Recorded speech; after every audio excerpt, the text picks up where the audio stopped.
Hello everybody, welcome back. This is Bumble Stitches episode 18. My name is Nicola and I'm on Ravelry as Bumble Stitches. I'm on Instagram as Nicola_Kerridge and I'm also now on Etsy as Bumble Stitches Store. Thank you ever so much for coming back. It's been a bit of a while, things have been a bit hectic and it's been a bit of a struggle to try and find time to podcast. So we might be in a bit of a fight against the light. Because I've gone back here in the UK, it will be starting to get dark quite soon. I did have the little lamp here on when I set up, but it was just a little bit too distracting. So I've got every available light on other than that one.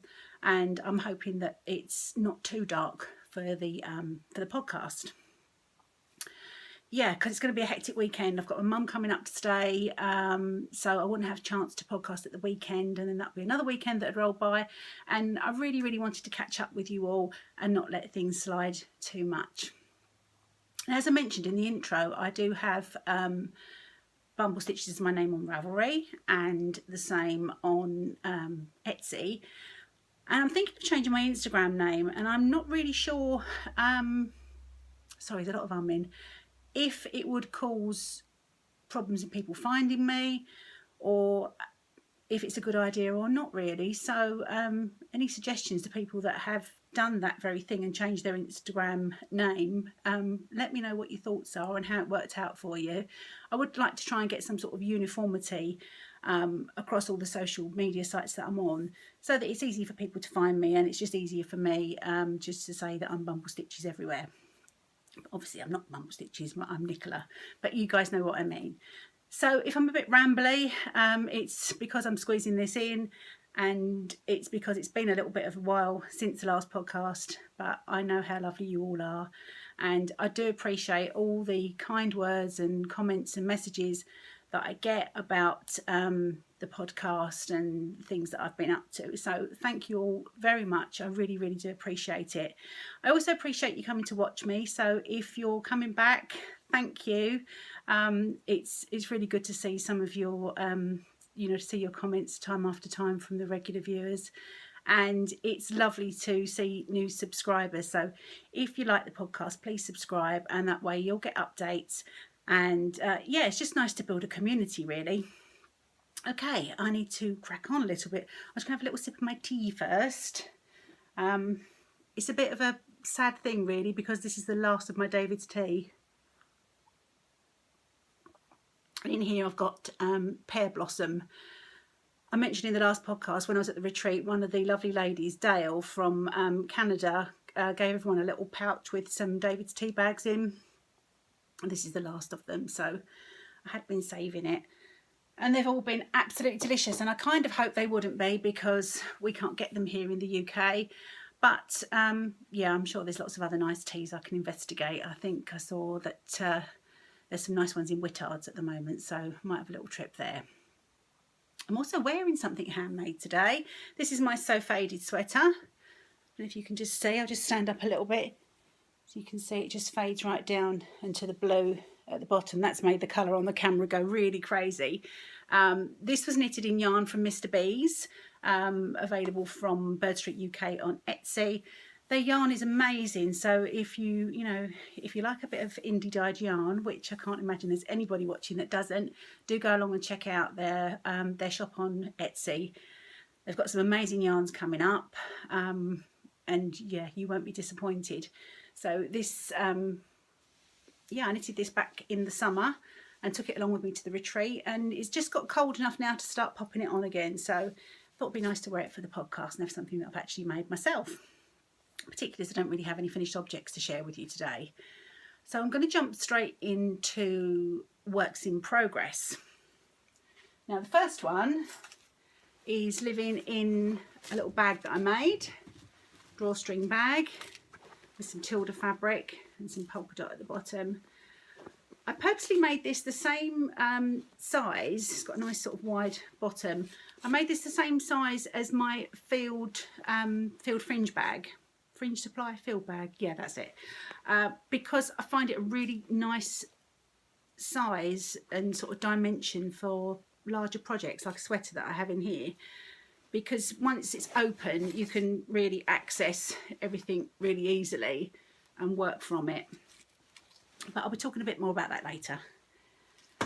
So in here is the So Faded Sweater Mark II, and I've got the two. I'm actually in the middle of a fade at the moment, so I've got two balls of yarn on the go, but I'll try and hold it up to show you. So here we are so far. So completely different vibe from this one that I'm wearing, much bolder colours. So we've got the grey, black, shocking pink and a bit of natural at the top, and then going into the turquoise, hot pink, still with the greys and blacks, and then I'm just fading now into the really pink section. So, and this is such a lovely knit. I mean, the fact that I'm knitting the same pattern again speaks for itself. But this one, rather than doing the long sleeve version that I've got here in the full length, I'm going to do the cropped version with the shorter sleeves and sort of like wear a long t-shirt or blouse or something, not blouse, you know, shirt underneath it. But I thought it'd make a change. It'd be nice to have two sort of like the same but different. This is all being knitted in Birkin yarn that I purchased as a kit, and the colour, there weren't actually names on the colourways. I'll show you the yarn. I did show you, I think, in the skein on a previous podcast, but the top section was this, as I said, the grey, and then went into the blues, and then finally into this lovely fuchsia pink with all the blues running through it. So I think that'll make a really nice sweater. It's all on the Bare Everyday Merino, 100% merino base from Birkin, and it was part of a fade club that I ordered way back when.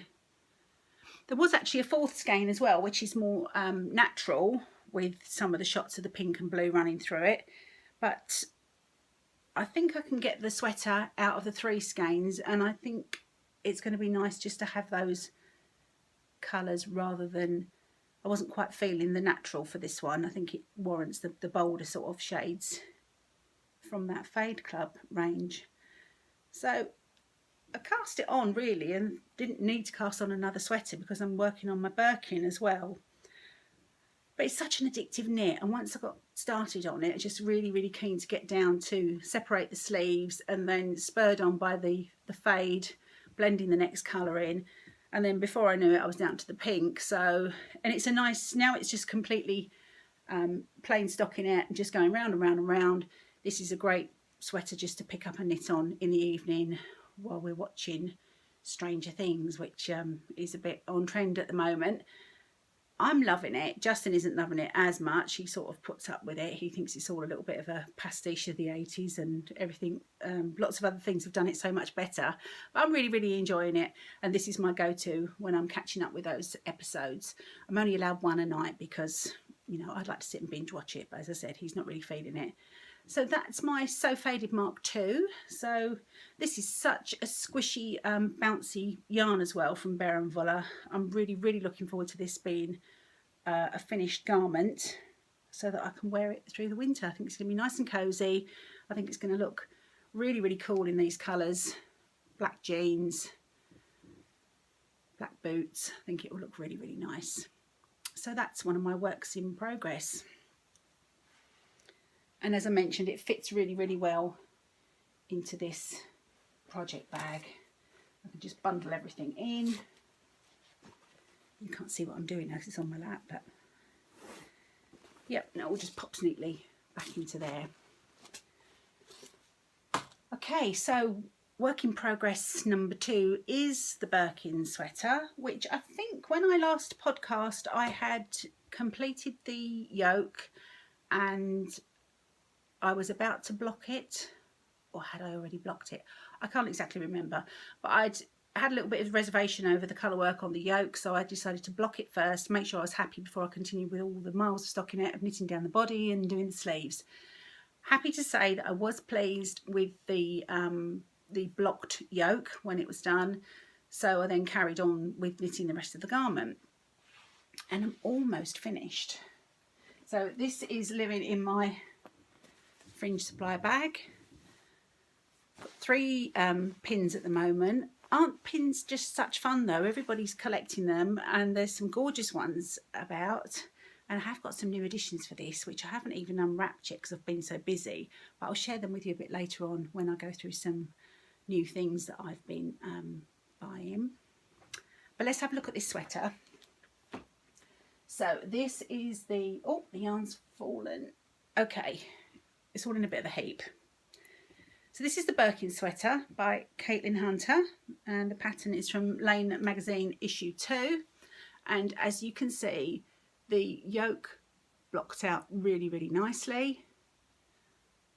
I think on reflection and learning a little bit more about colour work and fair isle knitting and sort of, you know, stranded knitting in general, that as lovely as this yarn is, it's the John Arbor Knit by Numbers, it may not have been the perfect yarn to do colour work in. I've since learned that, you know, maybe some of the Shetland type more grippy yarns would be better for stitch definition, but now that it is blocked, I think it's not too bad.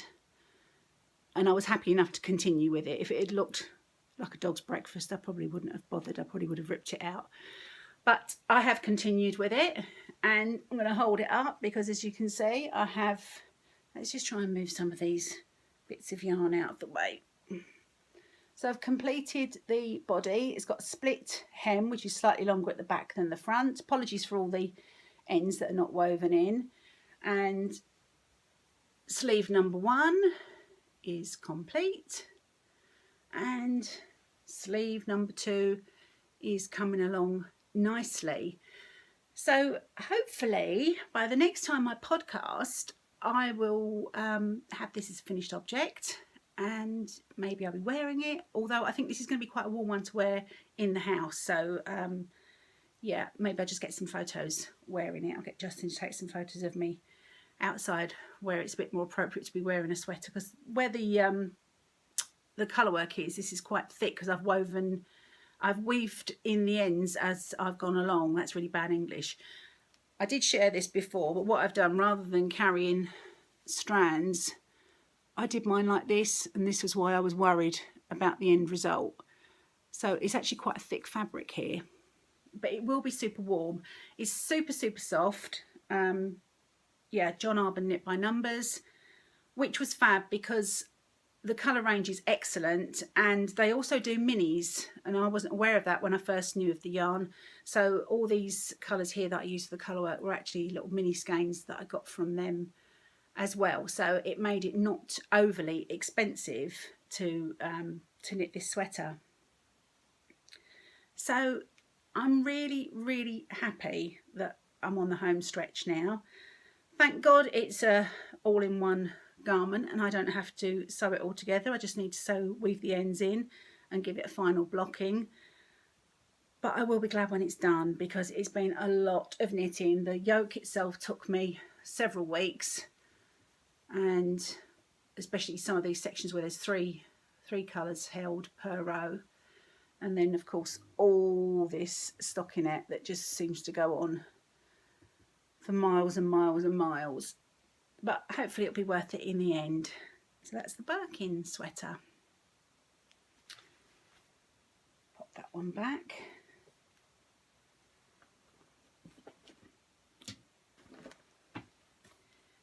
The other projects that I have been working on fairly recently are some apple blossom socks that haven't really had any love, and also my Birds of a Feather shawl, which is by Andrea Mowry, and again it hasn't had a lot of love. Having 2 sweaters on the go has really taken up a lot of my knitting time, and now that I'm so close to finishing the Birkin, I'm just really pushing on with that.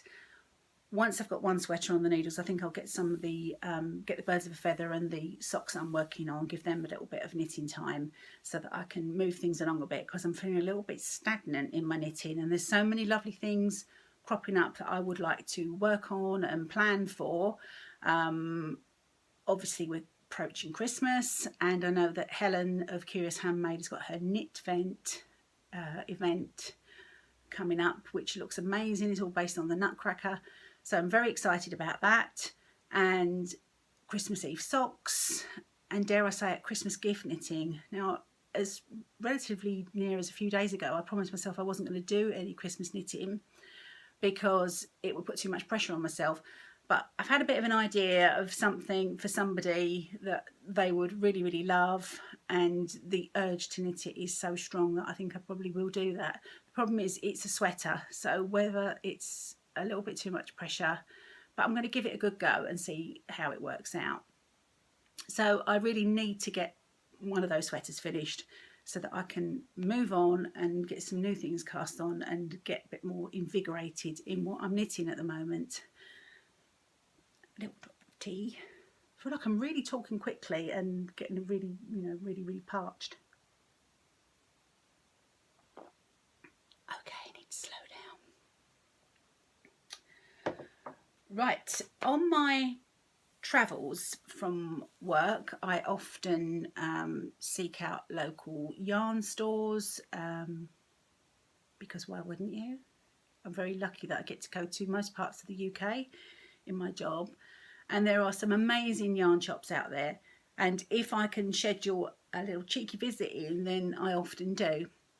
A few weeks ago I was in Leeds and I thought I must make a visit to Barham U. And I was really hoping to catch them on one of their knit nights so that rather than sitting on my own in a hotel, I could go out and join in on a knit night. Sadly, I wasn't there for the right night, so I couldn't take part in that. But I did call into the shop and have a chat with a lovely lady there, and a little purchase was made. So I'll share that with you now. It's all living in this lovely Barham U tote bag, which is super cute. And I need another sweater quantity of yarn, like I need a hole in my head. But I bought the Titus yarn from Barham U, and I bought a sweater's quantity with the view of making for myself the pavement sweater by Vera Valimaki. And it was the colour that drew this, that drew my eye to this particular yarn. The colourway is called Bramley Baths, which I'm assuming is in the UK, for the benefit of you, any of you ladies or gentlemen watching from overseas.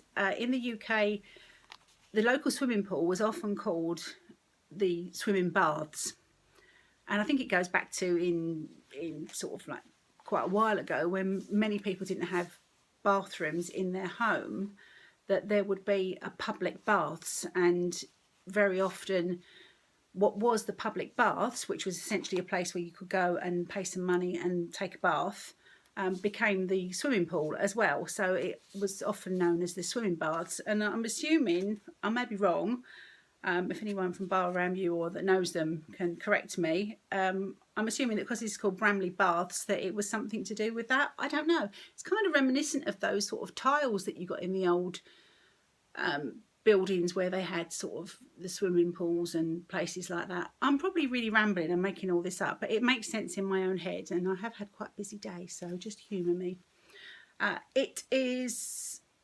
The yarn itself is 70% British wool and 30% UK alpaca, and it is all 100% British, spun and dyed in Yorkshire.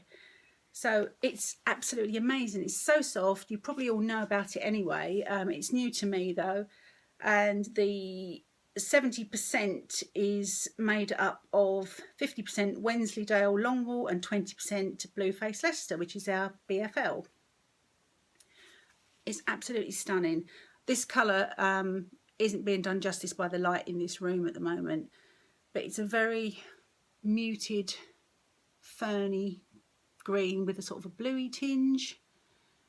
It's a shame that you can't see exactly how lovely this is. But I've got quite a few skeins of it, enough, as I said, for a pavement sweater. So after Christmas, probably, when everything's calmed down a bit, I'll be casting this on for me. So that was a real treat to go in and see the shop. meet Jane, who I'm not sure if she's the owner, but she was a lovely lady that I met in the shop. She helped me out a great deal, and it's a great opportunity to visit some of these yarn shops when I'm on my travels. Perks of the job. While I was in there, I also bought some of their wool wash, which I saw on their Instagram, and I don't have a lot of Eucalan left, so I thought this would be nice to try. And it's just a regular wool wash, cute bottle with a little sheep on it and the Bahram U logo. So I stocked up on some of that as well while I was in there, so that will keep me going for a little while. Okay, so what else has been happening in the post department? Now, if you saw the announcement for the podcast on Instagram, you will already have met Betty. And this is, of course, Bundle Up Betty, and she's the modern take on the old-fashioned paper dolls that some of you may be familiar with. She comes from Andre Sue Knits, from her website, and I think she's fabulous. I've taken a lot of stick over this little Bundle Up Betty. Justin thinks I'm a bit weird. He thinks there's going to be all sorts of sinister dolls cropping up around the house. But I think she's really, really sweet, and I thought she'd be a nice little addition to my craft room, and she could sit on the desk and keep me company. Maybe I am being a little bit weird now. But I think it's a really, really good idea. Essentially, Betty is just a two-dimensional wooden doll. And if you do remember those paper dolls that we had in comics quite a long time ago, when I was a little girl, they were always in, I think it was Bunty was one comic, and I can't remember the other one. There was another one anyway, and apologies, just had to clear something off the screen there. Yeah, Bunty, and there was another one, and you used to cut the little dolls out and cut the little clothes out, and it's just a modern fun take on that. So Betty comes with some knitting patterns, and there are some free ones that you can download from the website, and also some ones that you can purchase. This is a one that I bought. This is Betty's party dress, which I made out of some Mr. B's yarn that is actually this from my sweater. So Betty and I are playing matchy-matchy today. I think it's really, really cute. You just pop the little dress on. It's just knitted straight and then in the round, so there's no seaming. I just blocked it, popped it on her, and she loves it. So I'll just show you. Betty comes in a little package like this. And for those of you in the UK that always get hit with customs charges, Betty falls just under that threshold. So you can order her and just pay for the Betty doll and your postage and packing, and you won't get hit with customs and admin fee. There was a little pattern that came with her, which is for Betty's beanie hat. And I think on the website is the little jumper. But there's such cute little items of clothing for her, like there's a little sleep suit with little bunny slippers, and there's a little Christmassy elf outfit, and all sorts of lovely little things. So I just thought it would be nice when there's a little scrap of yarn left to just make something for Betty. And let's face it, with all those sweaters I'm knitting at the moment, this was my only hope of getting a finished object. And it was a nice little break one evening just to knit her a little dress. So let me know what you think. Do you think she's creepy, or do you think she's cute? I think she's really cute, and she's going to stay and keep me company in my craft room. Okay, it is getting a little bit darker now. I hope it's still okay for you all. Oh, that was just the pattern for the sweetheart dress for Betty. Okay, I'm going to move on rather quickly now. It's going to be a shorter podcast than normal. Something else that was on my list after seeing them on people's podcasts and getting the urge was a new needle set. Now, am I going to say it right? Probably not. Licky? Don't know. but they're fabulous. These came today. Not today. These came the other day. I got them from loveknitting.com, and I don't know if they still have any in stock, but the offer was amazing. They had 20% off if you spent over a certain amount, which these fell into that category, and free shipping as well. So it was just too good to resist. So I grabbed a set. Plus they were in the nice grey sort of suede-y, not suede-y, but yeah, kind of suede-y, obviously not real suede, but effect case, which is really, really nice, because I had seen some others online, but they were in a black sort of shiny case, and I didn't like that one as much. So you've seen these on lots of people's podcasts before, so I won't bore you. But there they are, looking all gorgeous, just waiting for a new cast on. So, and in this little pocket here are all the bits and pieces, the cables and end stops and tightening key things, and everything's in there. So that was a treat. But if you're doing a lot of knitting, you need a lot of needles, right? So, and they really were a bargain. So if you are on the lookout for these needles, do check out loveknitting.com and see if they've got any left in stock, and if the 20% offer is still on, because it makes them a really, really good bargain. And plus, because they deliver sort of within UK regular, I don't know if it's actually from the UK, but you don't have to pay any customs is what I'm getting at, because you're not ordering from the States. So it's, you know, it's win-win as far as I was concerned.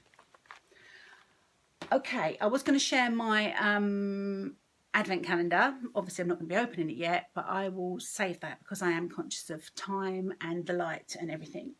So quick sip of tea before we mooch on. It's getting cold now, but still delicious. I mentioned badges, enamel badges for the fringe bags. And I know I'm such a, you know, I really, really do just follow the herd. But when something's that great and that fun, why wouldn't you want to collect badges too? So I got these two I'm going to show you now. They were from a shop on Etsy called Auntie Mims. I will do show notes this episode. I've been a bit lapsed for the past couple of episodes, but I will pop down where I've got things and put them in show notes on Ravelry in the Bumble Stitches podcast group. So if you're interested, have a look on there. So I got this little one. It's a bit glary, isn't it? It's in the packaging. Let me take it out. Should have done this beforehand. Okay. There's this one, which is a little jar of fireflies. So pretty on the packaging. It seems almost a shame to take it off. So that's super cute.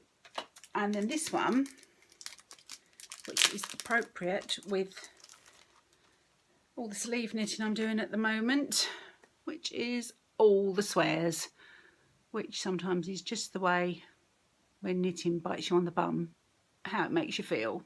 Hopefully not too often. So I've got those from Auntie Mims on Etsy. And then in this little package here, which you can see is from my lovely friend Jules at So Sweet Violet, I have got, and I haven't even opened this yet, I was saving it. I need to just find my way into the packaging. And this is the So Sweet Violet pin, and it's in another bag, so crinkle crinkle, sorry. And isn't it perfect?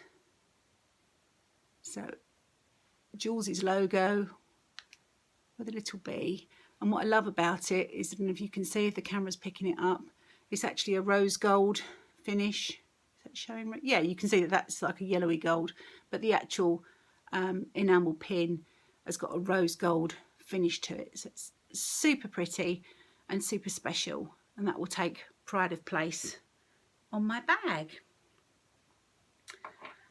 Okay, I'm just going to check my notes because I really am getting a bit flustered now about the time and the light.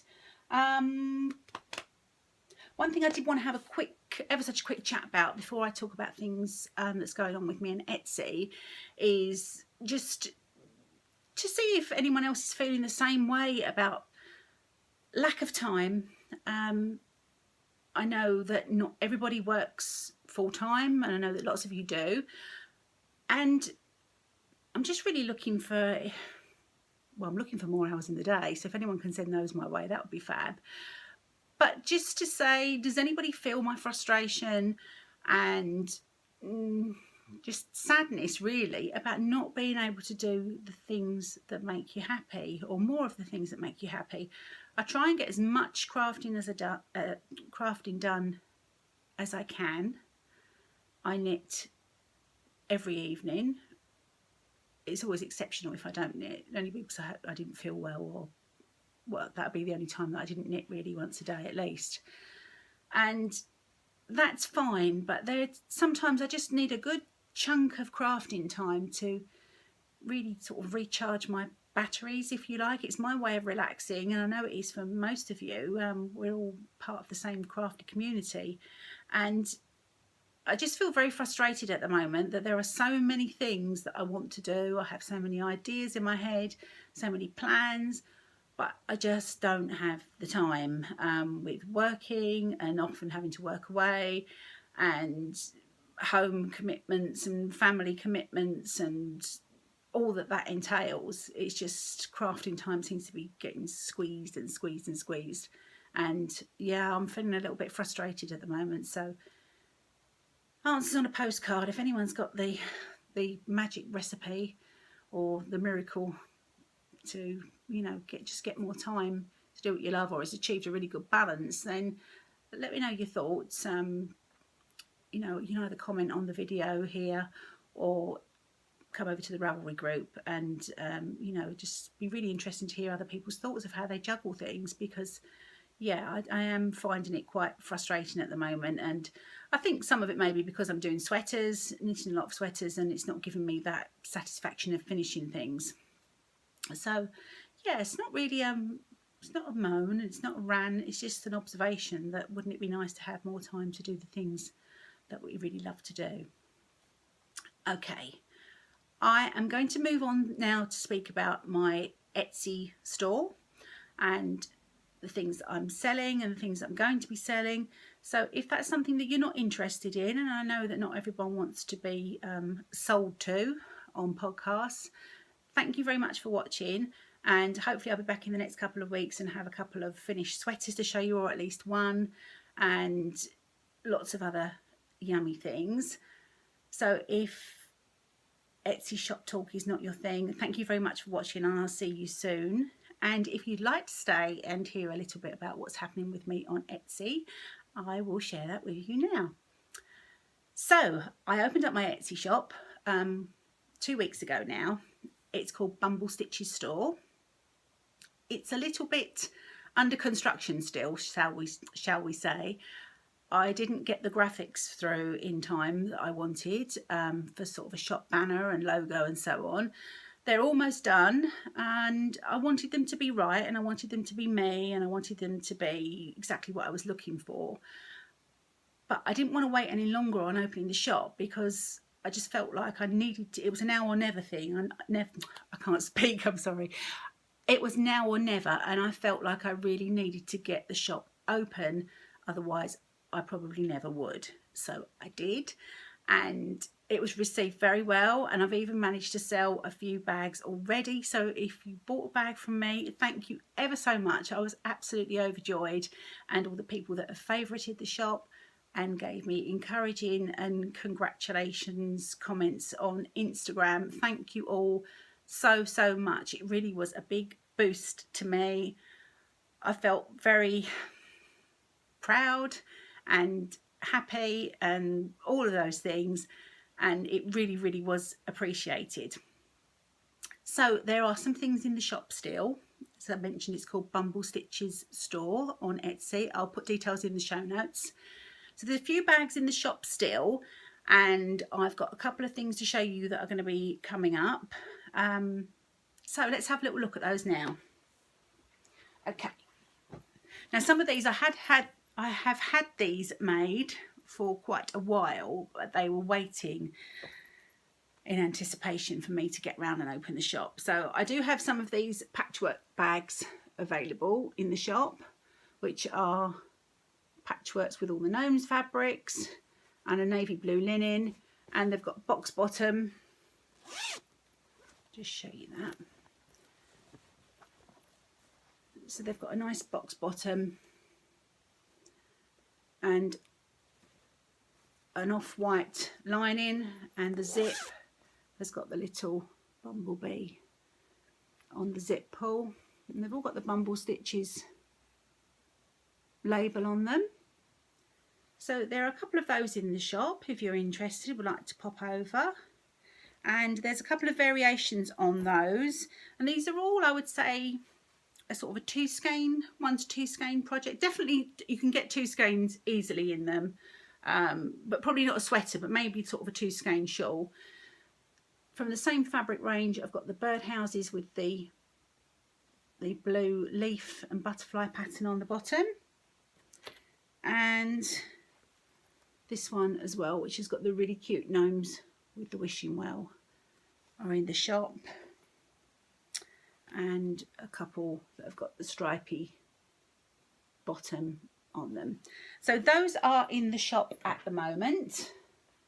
And I showed you at the beginning of the podcast this bag here, so this gives you an idea of the sort of style, and you can see it's sort of the same as the field fringe bag in sort of size and dimensions.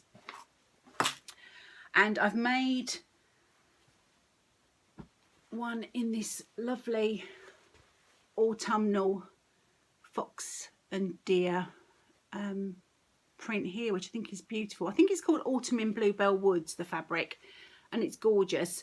And the base of it is blowing out a little bit and looking much more yellow. It's much more of a mustardy colour.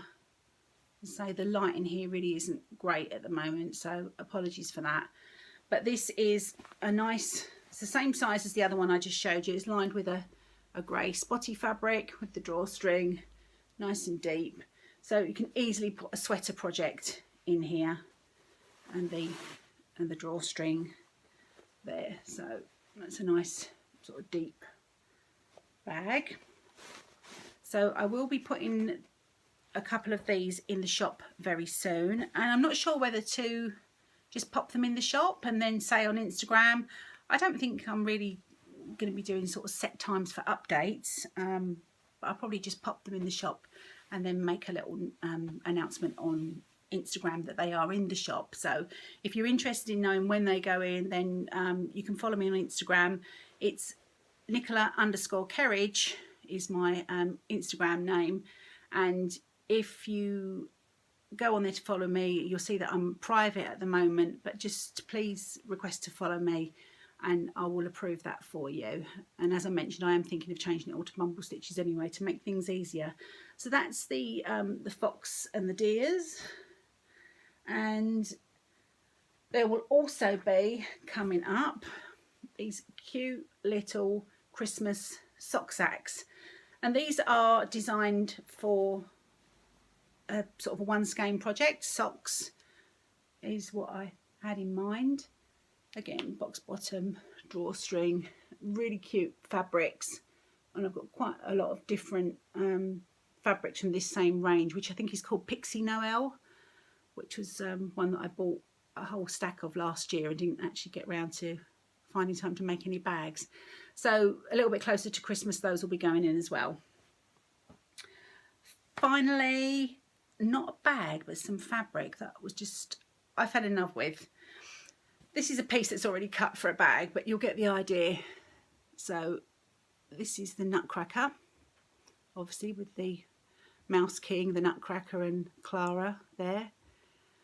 And I'm going to be making some Christmas bags with these, and they'll be in the same size as the Fox one and as this one. So they'll have the Nutcracker fabric at the top and coordinating fabric at the bottom, and they're going to be in the Etsy shop in plenty of time for Christmas knitting or gifts or whatever you'd like to purchase them for. So, and I think that ties in quite nicely because, as I mentioned, Helen's knit vent this year is Curious Handmaid's knit vent is the Nutcracker. So I think that will certainly, for my part, tie in really, really nicely. So I hope that you have a look when I update those. And as I said, I really do appreciate all the support, both in purchases and in comments that everyone's given me. You're all just wonderful. So I think I'm probably pushed my luck far enough with the light in this room. and I'm going to tidy up now and get ready for everyone to come home. So thank you ever so much for popping in to see me, and I will hopefully be back to see you all really, really soon. But until then, take care. Bye.